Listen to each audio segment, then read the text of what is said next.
குறைபாடுகளை சரி செய்வதற்காக 2018ஆம் ஆண்டு முதல் 2020ஆம் ஆண்டு வரை விற்கப்பட்ட 1,81,000 கார்களை திரும்பப் பெறுவதாக மாருதி சுசுகி நிறுவனம் அறிவித்துள்ளது.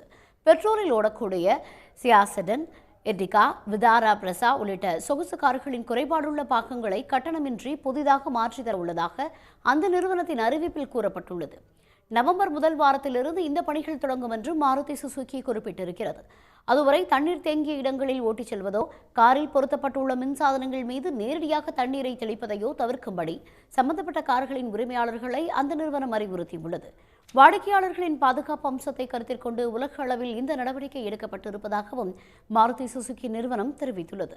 எனவே வாகன உரிமையாளர்கள் மாருதி சுசுகி நிறுவனத்தின் அங்கீகரிக்கப்பட்ட பணிமனையையோ அல்லது நிறுவனத்தின் அதிகாரப்பூர்வ இணையதளத்தையோ அணுகும்படி கேட்டுக் கொள்ளப்பட்டுள்ளனர். உடனுக்குடன் செய்திகளை தெரிந்து கொள்ள சன் நியூஸ் பெல் ஐகானை கிளிக் பண்ணுங்க.